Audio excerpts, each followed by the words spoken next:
dashboard dyan, yung dashcam to. Ibig sabihin sa cellphone mo yung mga memory na kuha niya. Para nakikita lahat ng buong view. Laki bakaw. Here. Ay, laki naman yan. Ayan, ang laki ng baka. Laki baka. Kaya pala big baka yung nakalagay. Book yun eh. Paghandaan ko ba yan? Paghandaan kayo. Kahit anong katay mo yan, may hindi yan iiyak. Nagkasundo ang magbiyanan. Hindi kaya makukurilyo. Nagkasundo ang magbiyanan. Kahit anong katay mo, hindi yun iiyak eh. Bakit kayo makukurilyo? Piling ko puwet lang kayong dalawa. Masarap ang tulog namin, gamot dyan. Bro! Ikaw ko nag-iisip. Parang tingnan. Ano oras na yan tayo natulog na magkapatid eh. Alas 2 yata tayo nagising ako. Yung ano ko nga sila, si Lola lumabas eh. Sa kakwento namin, pinilabasan ni Lola. Sinunod na lang kwento, inuwanan ko sila. Kaya nga, pag pulabas na pag magkabilay na kayong dalawa eh. Si Charles magigising pa pang agang maaga eh.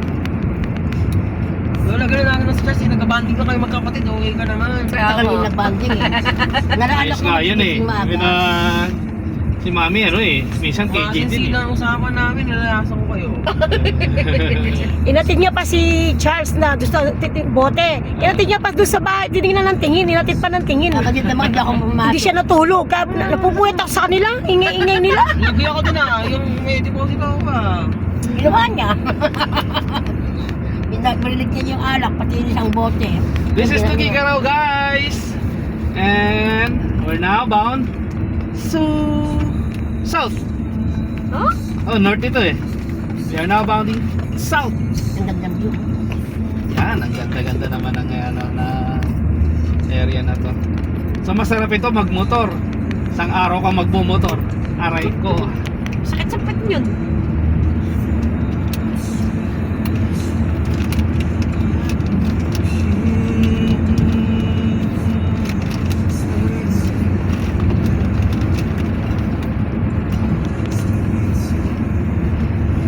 Magiging ako kay Cherry.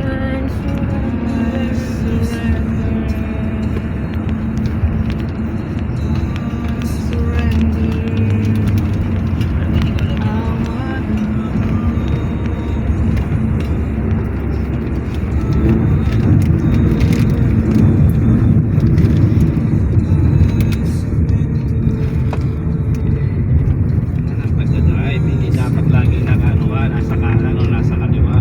Itingnan mo yung sistema ng kalsada. Bakit? Dahil kapag ka nandito ka lang sa way na yan, tapos paliko sharp curve, it's either mag-alanganin ka sa pagliko. Saan ka dapat? Tigilid. Kailangan mong sasakupin yung parting right mo lagi. Ngayon kapag pakaliwa yung kabig, kailangan mo sumako sa parting left. Gets mo? Hirap talaga ang lumigaw sa kaliwa. Ang palalo sa single. Yan, di ba ito, pakaliwa yan. So ang kabig mo niyan, dito ka sa right. Para yung space mo, mas malaki. Pag ganito kalaki yung kalsada, paano magmali? Eh, gano'n pa rin. Basta tanong, saan maliit? Lagi ka na lang, minor ka lang. Para di ka nahihirapan. No, kapag nasa kaliwa ka na, biglang kakanan ka, ang luwag ng liniguan mo. Hindi ka mag-aalangan kahit may pasipat na nakagipit ng ang kalsada, kahit malaking truck pa siya.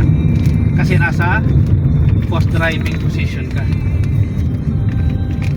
Una yung pagpunta natin dito, nakakatakot lang kasi kasalubong mo, lalaking truck. Kasunod mo, malalaking truck. Grabe.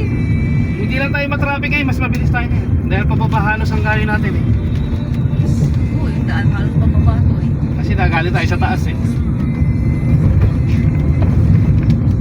District boundary pala to. Santiago tsaka ito, ano Cagayan, Tugigaraw. Pangalan mo talaga lahat to, Che. Ikaw yung magmamayari nito, Che. Isabela, Santiago.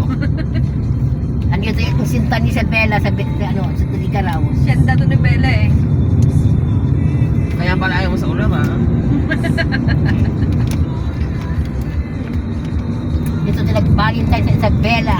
Kasi si Bella siya.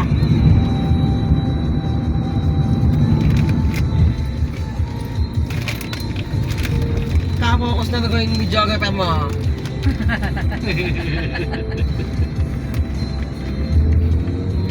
Mga ano sila eh, mga TikToker. vlogger. Yes guys, so mapapansin ninyo, napakaganda ng lugar na to. At nakakainganyo na mag-travel basta may sarili kang sasakyan.